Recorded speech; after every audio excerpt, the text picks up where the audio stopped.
hindi kayo makapasok sa yun, klase, sa exam. So yun, let me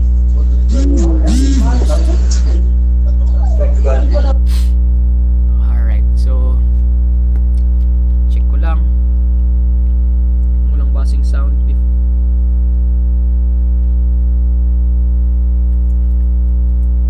How are you holding up so far with the technical part, na naming? Are you getting the hang of it, yung naming? Medyo mahirap lang siya sa umpisa, pero if you get to know the idea, madali na lang yung iba.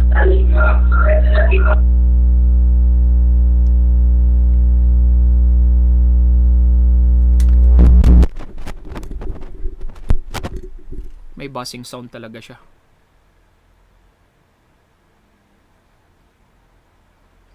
Alright, wala na. Alright.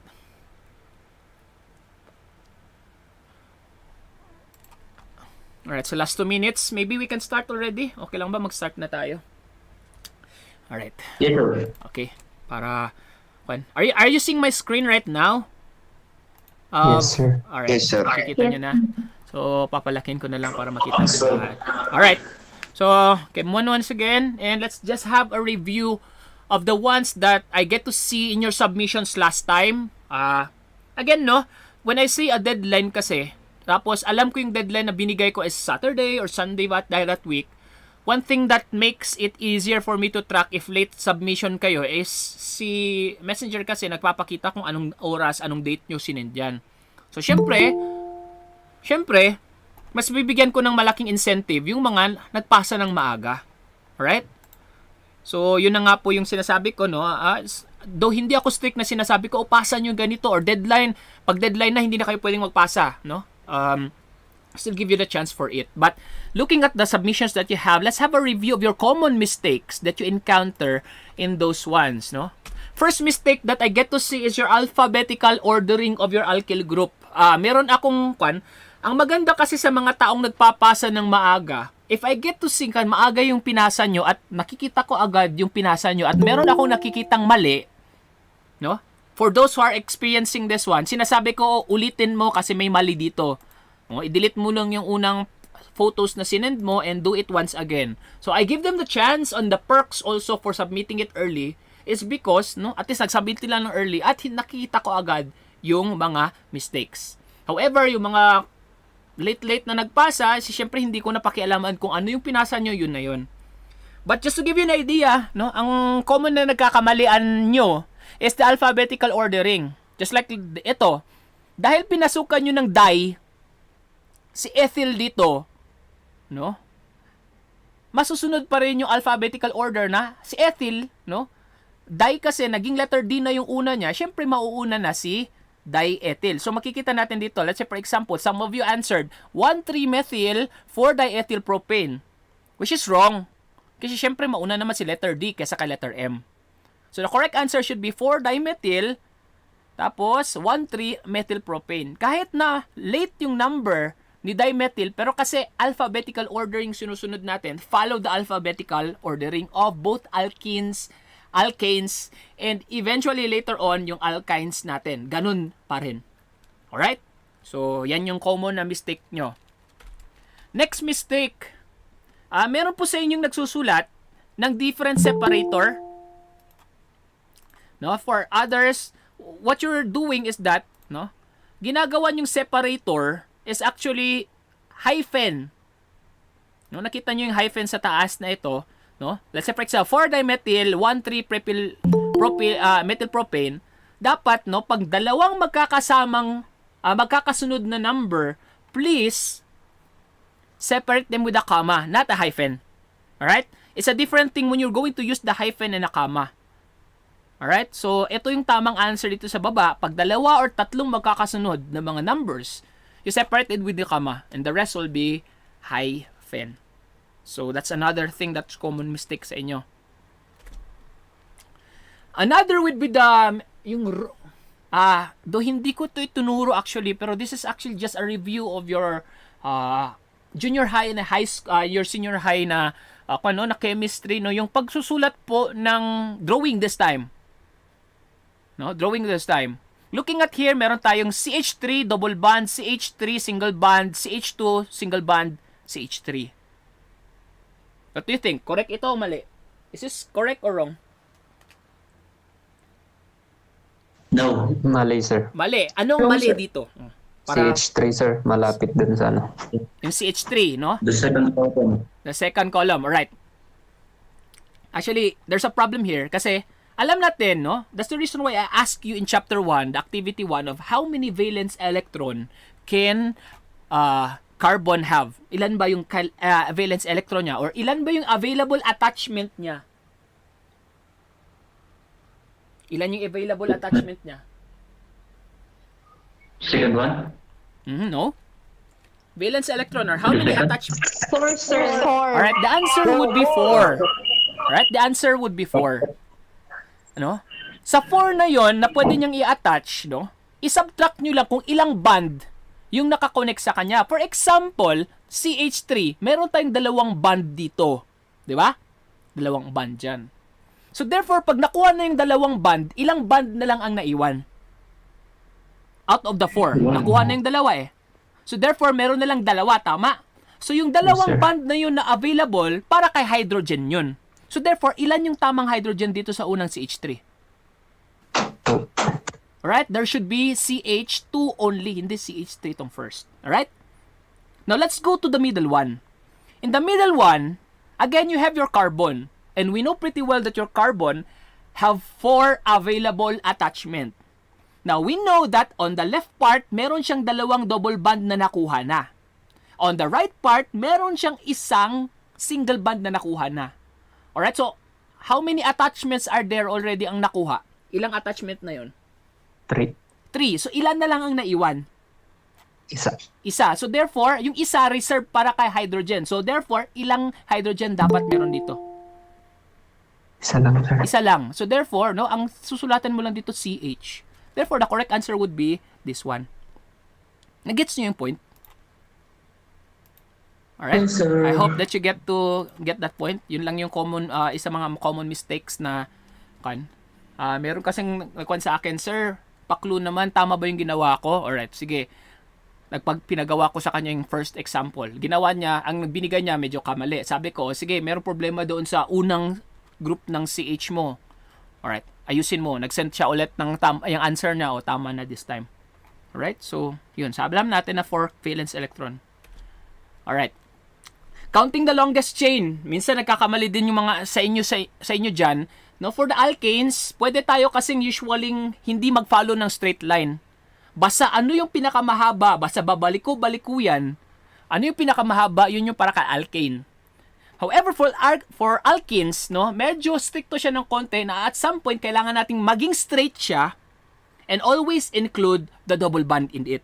Hindi ka pwedeng gumawa ng longest chain doon sa alkenes na wala kang dinadaan ng double bond. Right? Yan nga yung nagpapa-alkene sa kanya kasi may double bond. So, kailangan nating dadaanan yung double bond kasi kailangan nating i-number yun eh. Pag hindi mo nadaanan yung double bond, therefore, hindi siya alkenes. Alright? So, let's go now to your chapter 5. Now, to be honest with you, the principle still applies the same with the others. No? Your alkenes and your alkenes. And this time, your alkynes. Alright? In your alkynes, no?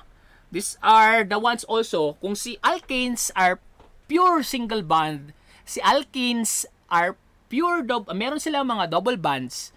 Si alkynes naman, yung identity niya will be the presence of the triple bonds. Now, just to give you an idea kung ano bang example ng mga alkynes, these are your benzene, your acetone, no? Those are simply examples of your alkynes. You know pretty well, alam natin, no? Paano ba natin malalaman kung medyo organic or organic yung isang bagay is for us to be able to burn it, and if it burns black, therefore we know that there is a carbon element present on it. However, no, for alkynes, even alkanes, even alkenes are actually mga flammable ngayon na mga substances. They are flammable. But what makes an alkyne different is because of the sooty flame. Meron ngayon minsan na sinusunog kayo tapos very blackish yung smoke niya. Yung iba white, yung iba black. Pero for alkynes, no, it is known for a sooty flame. Alright? Meron siya mga blackish na kon. Kaya pag ito, no, pag ito malapit sa mukha mo, mamaya no magbumuka ka ng panda. Alright? So you have your blackish kon. Kasi kon sila unsaturated po yung style of your hydrocarbons for your alkynes. Right? So benzene, acetone. Acetone, common naman yung acetone. Alam niyo ba yung acetone? Para saan yung acetone? Saan ba ginagamit yung acetone? Hello? Baka disconnected ako ulit. Hindi ko alam. Nail polisher. Nail polish, no? Nail polish remover.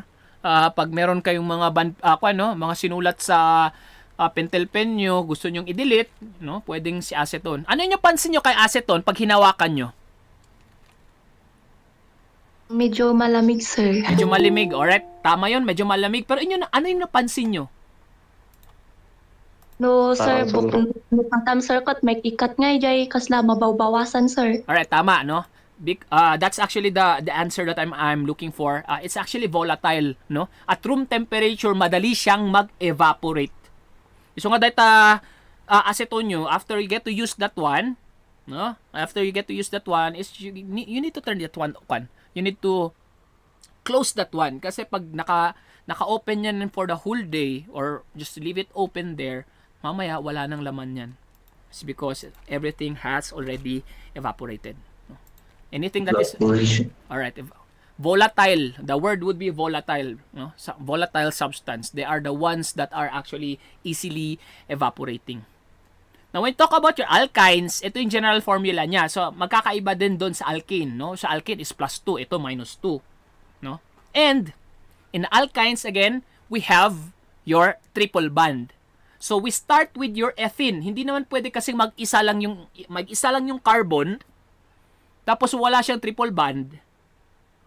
Sabihin mo, "Oy sir, nasan si methane? Pwede ba si methane?" Hindi po pwede. Magsa-start po tayo sa dalawang carbon na na-attach ng merong triple bond. So, the same thing happens, no? You still follow the eth, pro, but, pen, hex, hep, oct, non, at saka dec. Tapos, just connect one with your YNES. So, ethene, propene, butene, ethine pala, para hindi siya parehas doon sa alkene, no? Ethine, propine, butine, pentine, hexine, heptine, octine, nonine, at saka yung decyne. Right, so 10, 11 is undecyne, and your 12 will be dodecyne. So, depende lang kung umaabot na ng mga ganun kadami. Let's continue. Alright, so basically, the same principle applies on how to name alkenes. No? Ang gagawin nyo lang, hanapin lang yung mga different names, no? Let's say, for example, here, you have your 2 carbons and there's a triple bond in the middle. And we know pretty well that, no, 2 carbons will tell you that it's et, and just add the YNES, then it's ethyne. Then you have your propines, sample of your propine, and your butane pag-apat.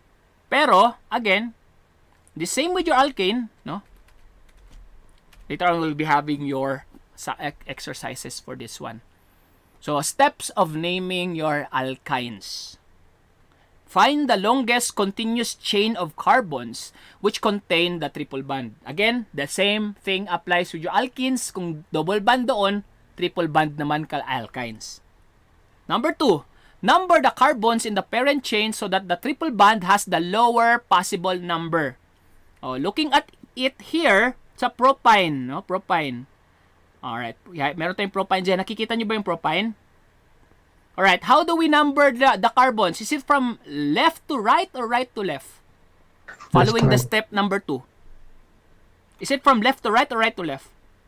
Left to right. Left to right, tama. Kasi if you're going to look at the presence of the triple bond, it's actually connected with the carbon 1 and carbon 2. No, kung magsa-start tayo sa left, pag nag-start tayo sa right, mangyayari dito, it will be connected with your second and third carbon. So, get the lowest number, and this is where you're going to start. The same thing happens in your butane. Sa butane dito, saan tayo magsisimula? From left to right or right to left? Right to left. Alright, right to left. Kasi, nandun nga, yung mas malapit si triple bond doon sa right compared to the left. Alright? So, yun yung principle, step number 2 natin. Number 3, determine the names and locations of the substituents. Kung merong mang nakakonect dyan, determine them. At in what carbon number are they connected to? If there are 2, then add the di. If there are 3, add the tri. If there are 4, add the tetra. Alright? So, those different stuff. Number 4, list the substituent groups alphabetically in the final name. Again, ito yung isang common mistake ng mga answers last time is because they are not arranged in an alphabetical order. So, therefore, mali yun. The same thing that will come out from the exam, yun yung susundin natin. And lastly, the suffix y and e is used in the name.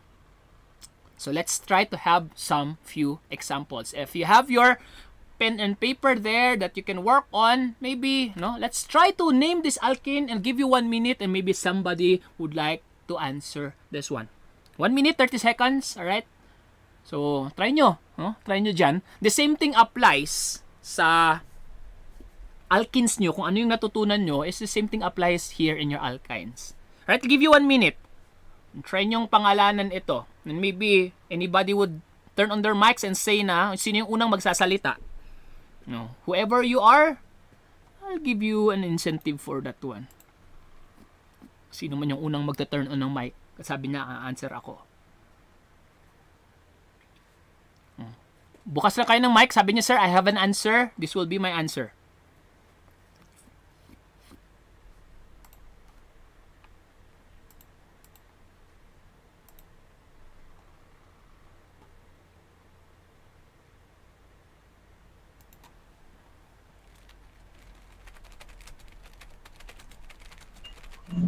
Six methyl.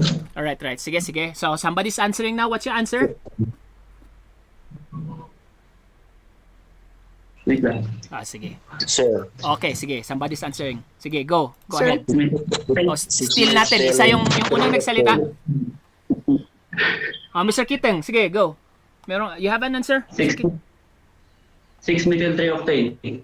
6 methyl 3 octane. Octane. Octane, alright. So, 6 methyl 3 octane. Tama ba tong answer na ito? Let's try to reveal the answer. 6 methyl 3 octane. Tama. Very good. So, gets nyo na. Magaling na pala kayo eh. Alright, so begin numbering at the end. Near the triple band. So, meron na kasing number dito, kaya madali na lang. And this is mostly straight chain. At isa lang yung nag-branch out na substituent. Tapos nakapangalan pa at C6, sabi niya. Carbon 6. Madali na lang. So, tama yung answer. You have 6 methyl 3 octane. Why? Because you have your triple bond connected between 3 and 4. And follow the lower number, which is number 3. So, 3 yun. And octane because we have 1, 2, 3, 4, 5, 6, 7, 8. 8 carbons in the straight chain, the straight longest chain. Therefore, we use octane. Very good. Right? Another example. Give you 1 minute for this one. Pen and paper. Try to as much as possible practice it right now kasi ganito po yung lalabas sa exam natin. Magpapakita ako ng picture and fill in the blanks. Kaya wrong spelling wrong. For ethyl, sir. Yes. Sige. For ethyl to hexane. Alright, 4-ethyl to hexane. Anybody has a different answer? 4-ethyl 3-hexane. 4-ethyl to hexane. 4-ethyl to hexane naman yung isa. Sir, Yes. 4-methyl to hexane. 4-methyl naman yung isa. 2-hexane. Alright. Sabi nga dito, ethyl na ethyl sabi. Ethyl, so hindi methyl. So, let's try to reveal the answer. The answer will be 4-ethyl to hexane. 4 because it's carbon 4 ang ethyl nakakonect. And you have your triple bond found between 2 and 3 carbon 2 and 3, and therefore, follow the lower number, it's number 2. So 2, and we have hexane is because we have 6 carbons there. So you're getting the hang of it, of naming the alkanes, alkenes, and alkynes. Alright. Ito. Bakit may answer na to?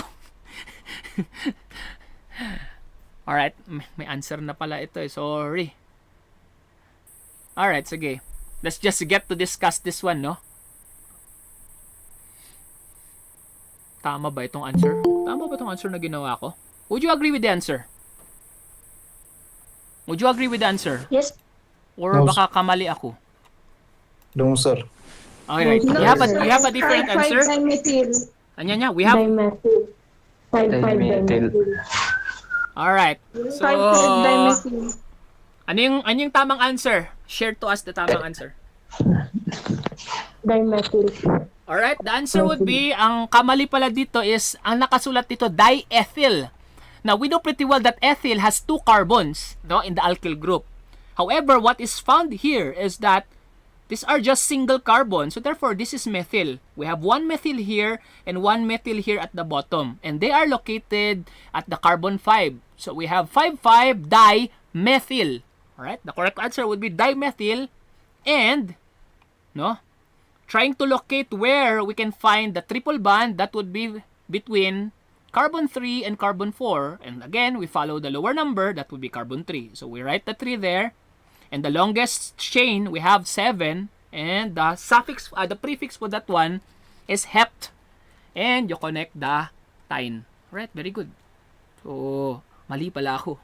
Hindi ko alam kung sinadya ko bang imali ito or... Man, pero at least nakuha nyo. No? Natama yung mali. Alright. For naming our alkynes, ang problema lang is that there will be additional rules. Paano pag merong double bond sa isa, tapos merong triple bond sa isang sequence? Paano natin papangalanin yun? Paano pag merong dalawang triple bond, merong tatlong triple bond? Alright, this will be your additional rules. Compounds with more than one triple bond are called dienes. No? Dienes if there are 2. Trienes if we have 3. Ano naman pag 4? Guess. Tetrienes. Alright, very good. Tetrienes. Alright, so, and so on. Hanggang pupuntaan ng penta, hexa, hepta, yun. Number 2. Compounds containing both double and triple bonds are named enanes. Alright, so, ang enanes kasi ito at hindi enans kasi si double bond alkene, si triple bond alkyne. So merong in and ine dito. So ang combination ng in and ine is enines. Pag merong double and triple bond na nakikita sa isang sequence. Alright? Mas makarelate kayo pag gagawin nating sample to mamaya. Number 3. Numbering of an enine chain starts from the end neither the first multiple bond, whether triple or double bond. Right? Kung sino yung nasa dulo na nagkakaroon ng mas malapit na bonds or multiple bonds, doon tayo mag-start ng numbering natin. Alright. When there is a choice in numbering between double bonds and triple bonds, for example, the same yung haba, sa kabilang dulo, andun si triple bond. Sa kabilang dulo, andun si double bond. Who will you name first? The double bond or the triple bond? Oh, based on number 4. The triple bond. The triple bond. Alright, ganito po ang tamang answer. If magkakadulo yung dalawang bonds, no, nasa dulo yung nasa left part si triple bond, nasa right part si double bond, uunahin po natin si double bond muna, saka si triple bond. Right? Sabi dito, double bond receives lower number than triple bond. So, pag meron kayo, you are torn between two choices of which carbon number will be starting. Is it from the left or the right? At nasa left is si triple bond, nasa right is si double bond. Mauuna po si double bond. So, doon tayo mag-start ng numbering. No? Sa lower bond number. Right? Pero pag nasa gitna si double bond at nasa dulo si triple bond, mauna si triple bond. Kasi mas malapit siya. Pero kung magkaparehas yung kalayuan nila, mauuna po ang lower bonding number. Let's try these examples. Alright. Swerte nyo, naka-number na kasi ito. This is the example that I'm actually telling you. Right? Meron tayong mahabang chain na straight. no? Meron tayong double bond sa right, meron tayong triple bond sa left, no? Again, saan tayo mauna? How do we number this one? From right to left or left to right? Right to left. From Right to double left, bond. no? Kasi may choice ka between the double and the triple bond. We always follow the lower bonding number. All right? I'll give you maybe 1 minute for you to think of the answer of this one. You have, all right? So ito na yung application of the rules, the additional rules. Anybody would like to attempt and try in 1 minute? I can turn on your mics later on. Try nyo sa papel nyo. 1. Alright? Anybody? Yes? 6. Yes. 1 Heptane. 1 heptene, okay? 6. 6. Alright. You have the idea there. Tama ka. You have the idea there. May idea ka na doon. Ngayon, magiging komplikado yung pangalan ni alkyne whenever there is an existence of the double and the triple bond at the same time. The correct answer would be 1 heptane 6 YNE. Nigets nyo? Or medyo magulo ba yung pangalan niya? Alright, let me explain to you. Alright, let me explain to you. Again, no? Syempre, mauuna si double bond na i-number natin compared kay triple bond. And we always know that if there is a triple bond, we know that this is alkyne. So therefore, the kyne name will be at the end. Ang gagawin natin dito, no? Tingnan natin kung anong carbon connected si double bond. And we know that between 1 and 2, the lower number will be 1. So write 1 there. Alright, 1. After knowing the position of the double bond, try to know how many carbons are in the long chain. Pag ito, alkene ito, no? Just think of it, this one as alkene. Pag 7, yung carbon natin, dapat heptene ito, di ba? Heptene, HEPTNE, heptene, di ba? Kasi 7 carbon nga, pag alkene ito, heptene.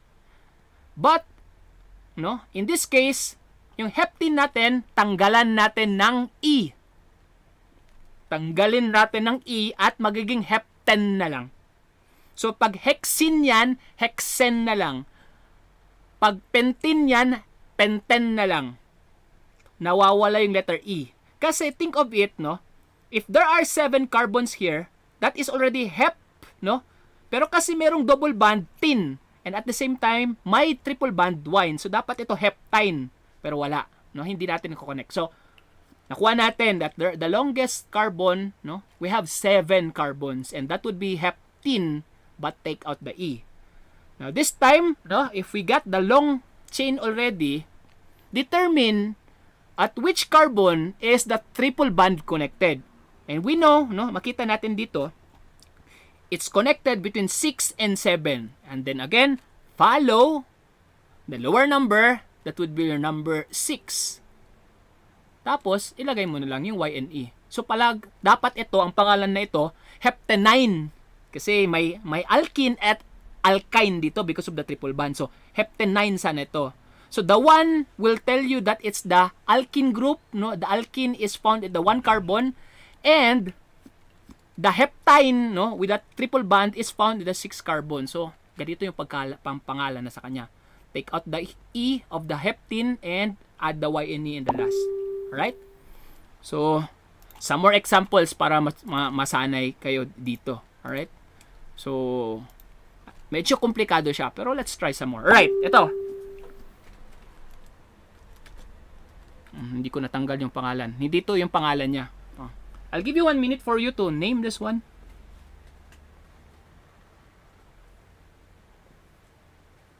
One minute.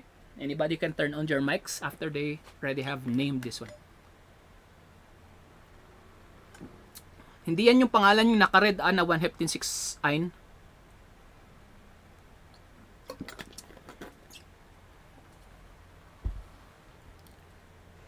Sir, Yes, sige. Go ahead. for methyl, 7 nonen and 1 Y in A. Okay. Nonen, no? Wala nang E. Nonen na lang yon. So, tama, no? The longest chain is 9. No? And, yung alkyl group is found in the carbon number 4 and it's methyl. Sinabi na kasi dito, no? Meron na siyang clue. It's methyl and is found in the carbon 4. So, ang unang susulatan mo doon is 4-methyl. 4-methyl. Afterwards, we know that there are 9 carbons and no, in the 9 carbon, we get to see that the double bond is found between carbon 7 and 8. So, between the two, we follow the lower number. That would be 7-nonin dapat. 7-nonin. And subtract the letter E. So, nonin na lang. And with that nonin there, let's proceed with where the carbon 3 is found. The triple bond is found. It's found between 1 and 2. And to find the lower number, again, we use 1. And you put there Y and A. Correct yung answer nyo po. No? That is the correct answer. 4-methyl, because of the carbon 4. And we have the methyl group there. 7-nonin, because it's in the carbon 7, no, na nag-i-exist yung double bond. And there are 9 na carbon. So, nonin. Nonin dapat ito. Pero, kasi tinanggal natin yung nonin na lang. And, locate that triple bond. It's found in the carbon 1 and 2. And follow the lower number. And we follow there. That is the correct answer. Very good. Ito yung correct answer. Alright. Let's try another example. Ala, bakit may pangalan ito? Wait lang. Try natin ito. Ginawa ko kasi ito eh. Meron pang pumapasok. Alright. Tanggalin ko muna yung pangalan.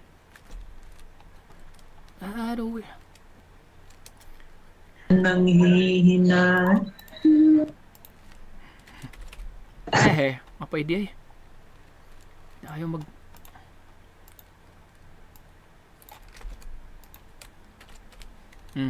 Gawin natin to. Alright, let me present to you once again. A window. Alright, are you seeing the screen right now? Yes, sir. Yes, sir. Alright, so try. I'll give you 1 minute for you to name this one. Wala na itong mga clue, ah. Anong napansin nyo? The same principle applies to others, kaya try.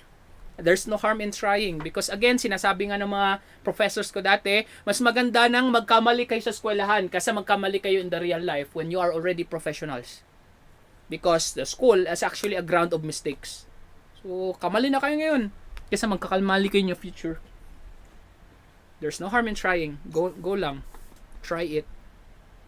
And anybody can turn on their mics and maybe try to say the answer.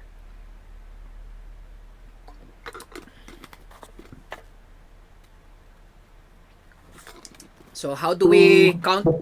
How do we count this one from left to right or right to left? Oh, first clue. How do we count the carbons here from left to right or right to left? Right to left. All right, very good. Tama 'yon. Right to left. Right to left. So start counting now. Right to left.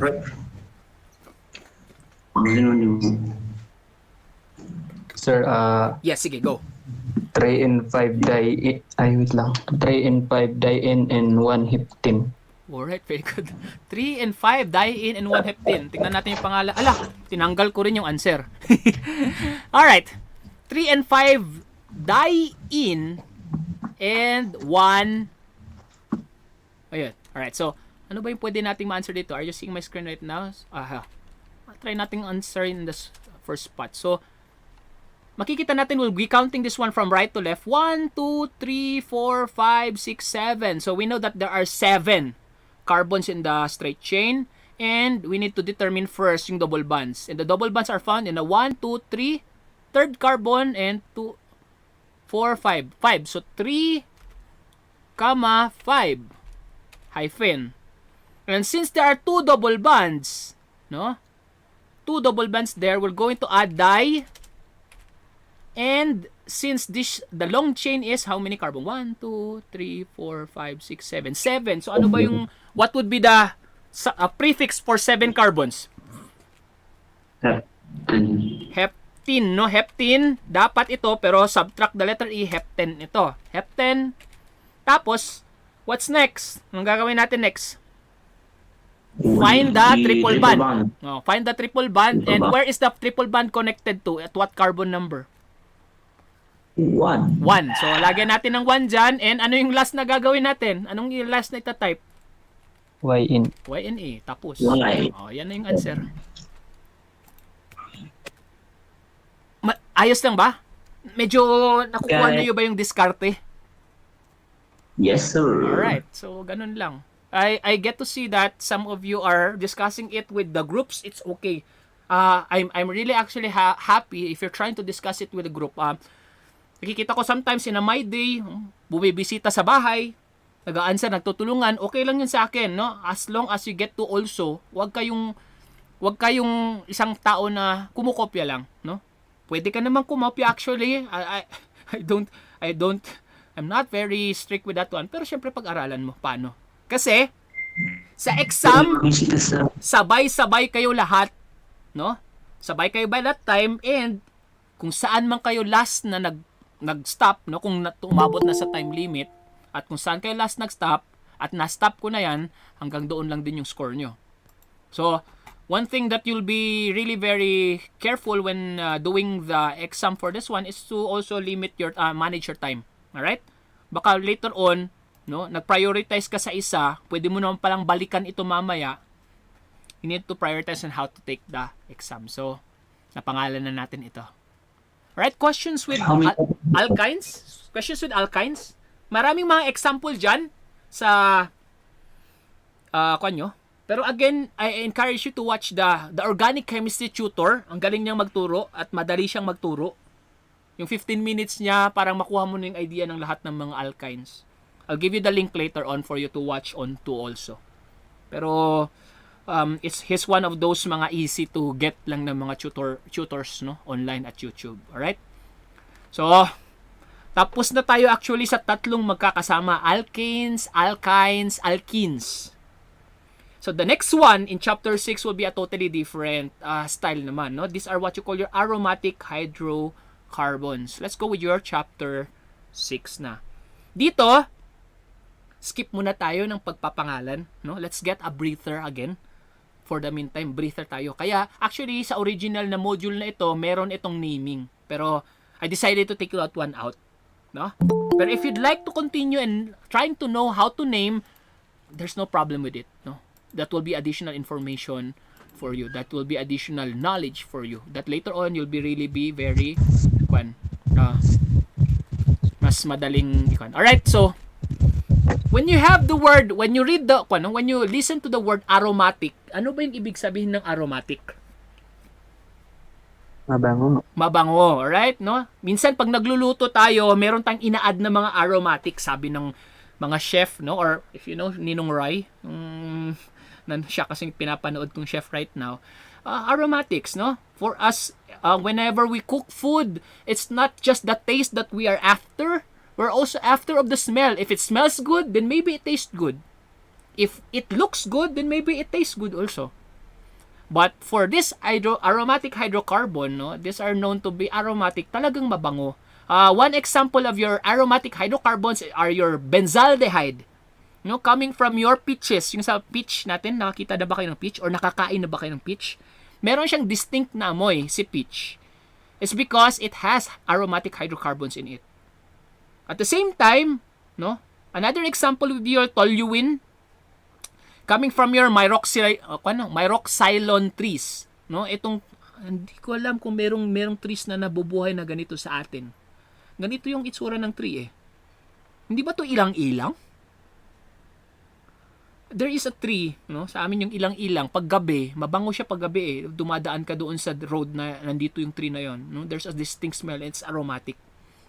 I'm not sure if the myroxylon is your ilang-ilang tree. Pero they are again aromatic kasi mabango nga. Doon nakuha yung kanya.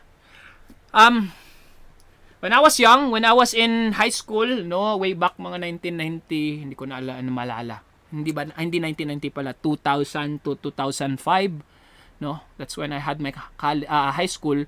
Hindi pa siya known as your aromatic hydrocarbons. Ang naabutan ko when I was in high school was arins. Tawag nila arins dito. It's because sa arins kasi nandito nga yung dulo ng pangalan niya, para ding alkene, pero hindi siya alkene ito. Toluene, xylene, benzene, styrene, itong mga pangalan na ito. naphthalene, anthracene, naphtacene, mga ganitong mga bagay. That's the reason why your arenes are actually your aromatic hydrocarbons. Ang ginagamit lang natin itong AH ngayon, no? Aromatic hydrocarbons. Kasi obsolete na yung pangalan ng arenes.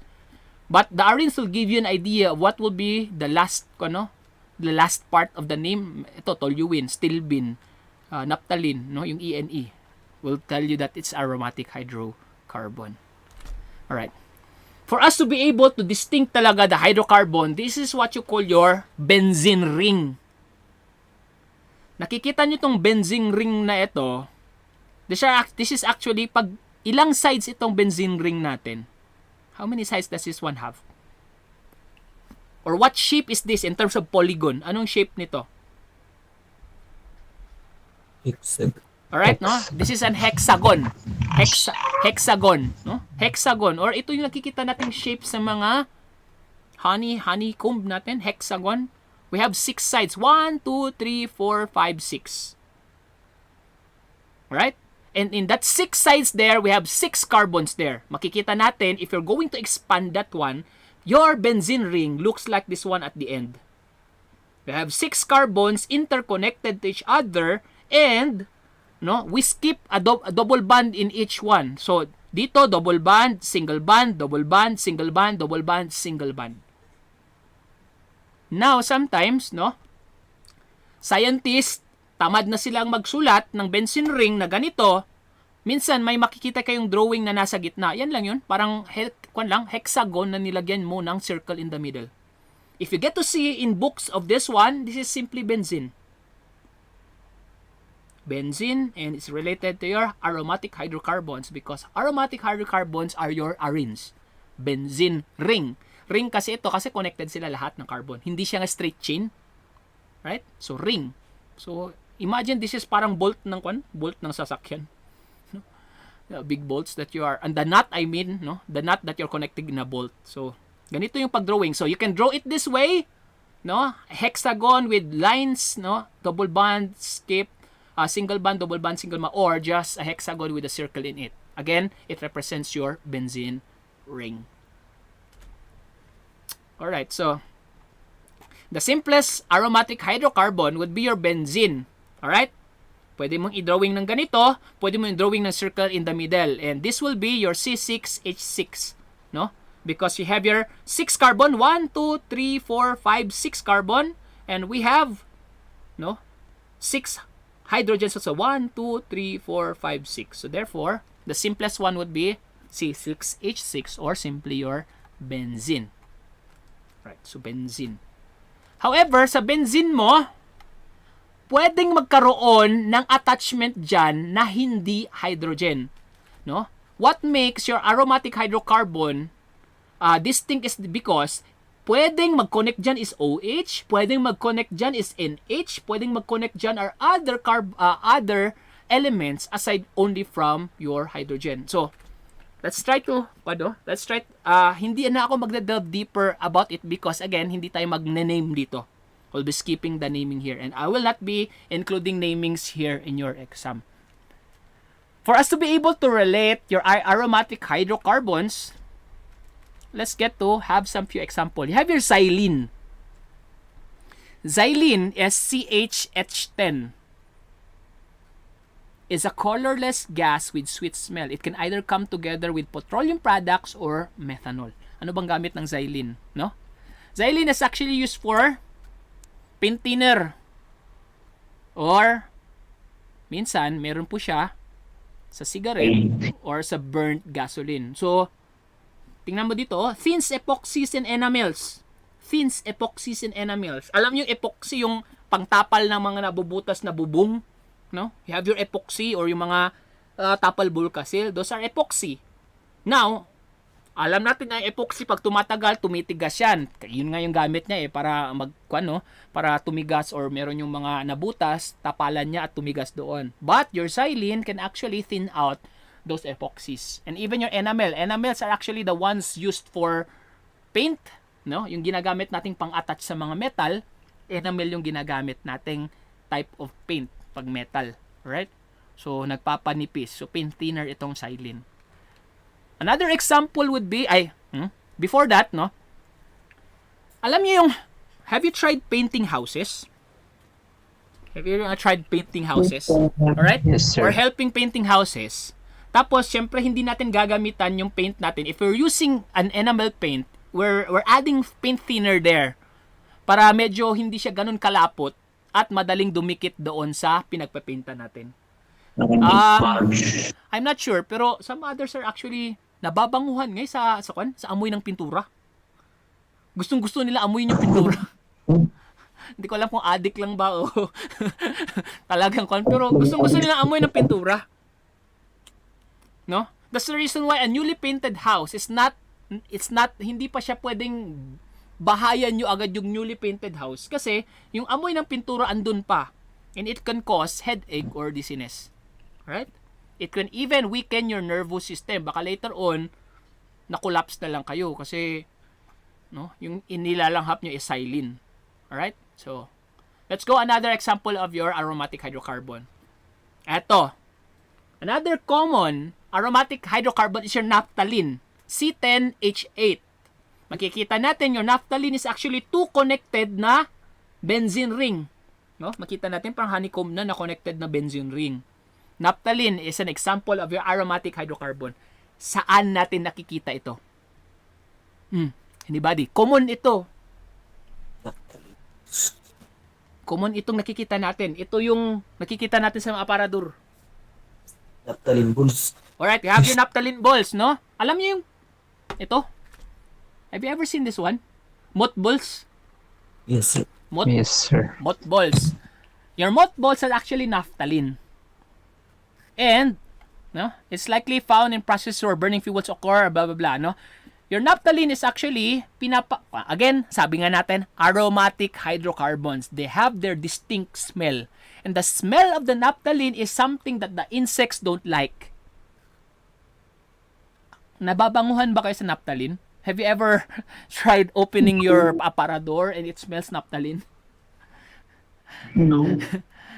Right, these are the balls that we are actually placing inside, no, the aparadors, especially if you go to like mga provinces and some other old people are actually still using this one. We place this one inside the cabinets for it to repel insects para hindi mabubutasan ng mga cockroaches yung mga t-shirt nyo.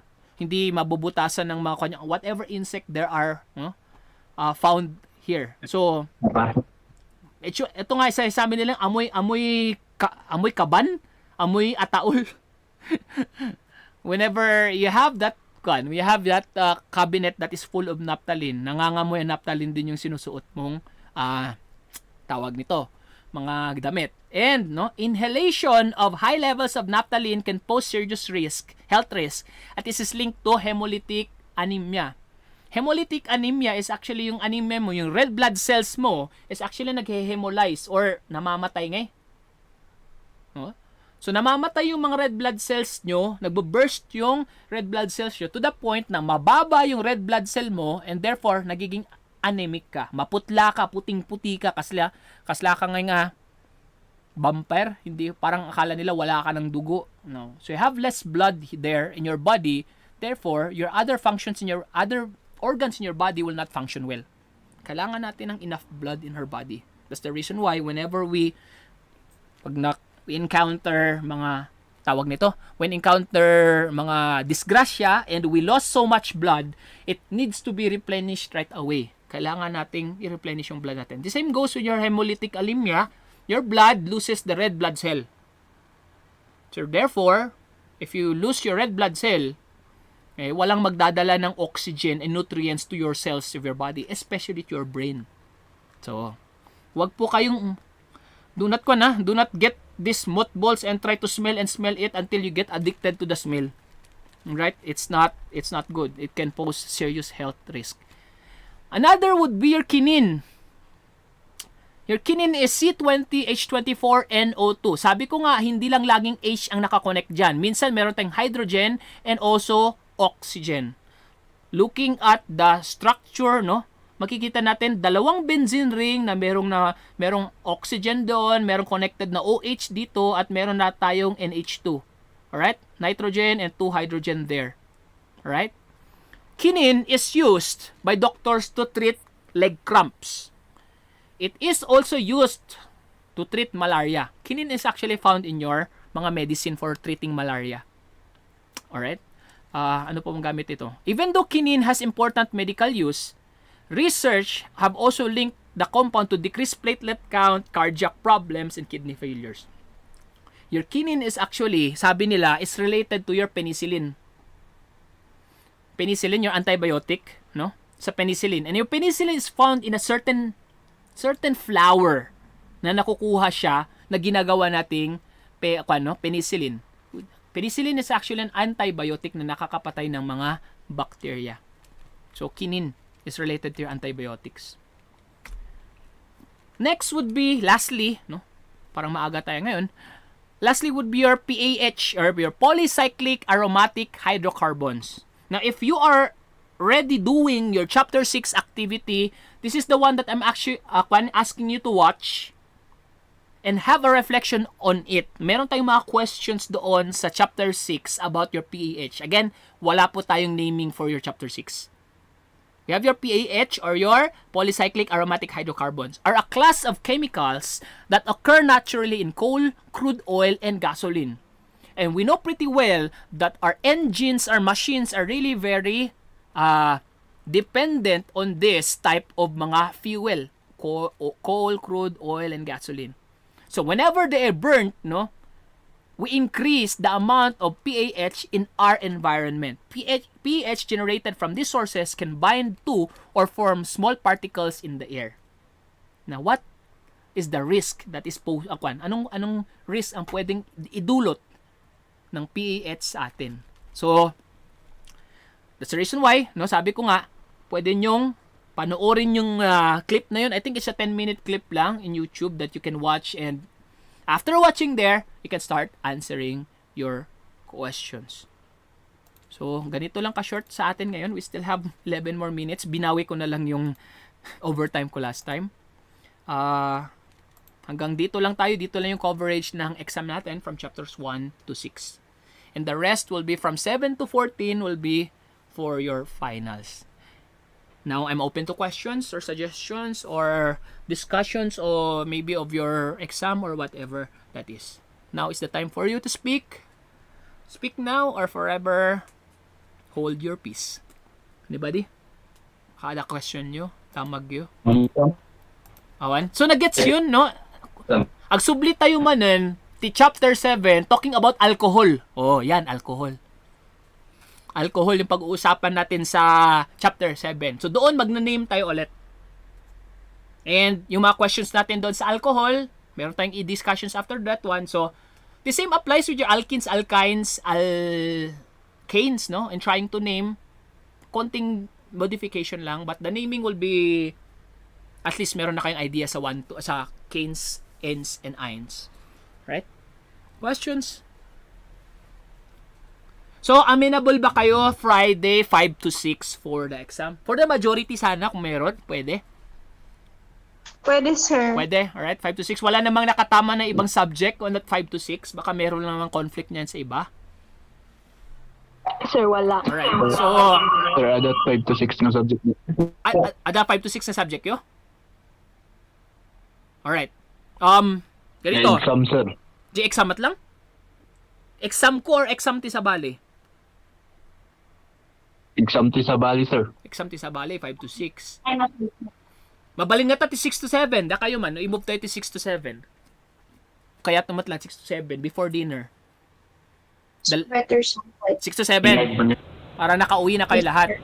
Pero I am quite thinking of those who are going to the mountains, getting signals, or going to the rooftop. Yes, sir. 4 to 5. Alright, ganito na lang. 4 to 5. Alright, ganito na lang. Alright. Those who are wanting a different schedules, just PM me. Alright? I-PM nyo ako. Tapos, give me the time that you are available at, and I can start the quiz there, and I'll give you just 1 hour and 30 minutes for that one. So, after 1 hour and 30 minutes, i-close ko na yan. Alright? I-close ko na yan. So, kung saan ka man na-stop o natapos mo man hindi, finish or unfinish, it will submit itself on its own.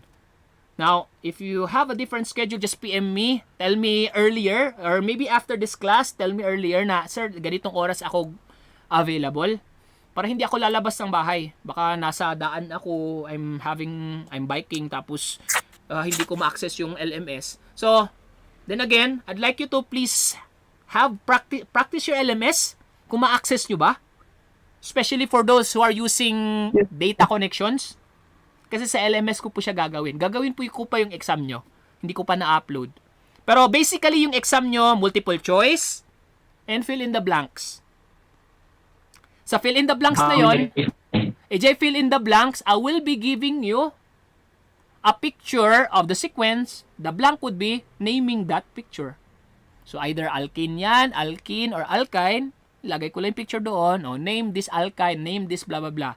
So pangalan niyo. Again, since college naman kayo, wrong spelling is wrong, Wrong spelling is wrong. So be careful when you type. Be careful when you're using phones. Tapos meron kayong na type na nagkamali. So before submitting your answer, try to see first if you are correct. Then again, those ones that I've mentioned earlier in the review, yung mga common na mistakes nyo, don't forget those rules. Comma for the separator of 2 or 3 numbers na magkakasunod. And the rest would be hyphen. And don't forget the alphabetical order. Anything else? Questions? Wala na. Gutom na. Pati ako gutom na eh. Okay, question. Awanan? No awanan. Sir. Kasla natalnan mat aminan. So, start reviewing and I wish you all the best for the exam. Again, last words for this one. I'd like you nga agpundo kayo nga tinangato nga grado anti midterms. Tapno if ever agtagilid kayo ti finals, nakapundo kayo ti basit handang nga guguyuden dayta grades you nya. Handa nga guyudon nga kasjay kabukan ka dive nga ti 74, 73, madidi kasjay. So amo tayo mat ka 75 ti passing. So no maka line of 8 kayo iti midterms yo, no? Agpundo kayo tinangato. Maka line of 9 kayo, de better. Alright? So, jay lang. Tapno nga agtinulungan tayo kat amin tayo kat everybody happy until you have your different subjects once again. Alright? So, if there are no questions, then you can have your lunch already and we'll see each other once again on Wednesday. Again, so merong magre-request ng ibang schedule, just PM me, but for the rest will be going your 6 to 7 on Friday. 6 to 7 po, I will remind you on GC. Right? So, Sir? Yes. Sir, pwedeng pa-send yung PowerPoint. Okay, sige. I will be Thank you, sir. Okay. I will be converting it to PDF pa tapos sending you in your GC. Okay ba? Yes, sir. Alright, Thank you. sige. Yes. No more questions? No more. If no more, then Happy lunch. happy lunch. Bye-bye. Sige.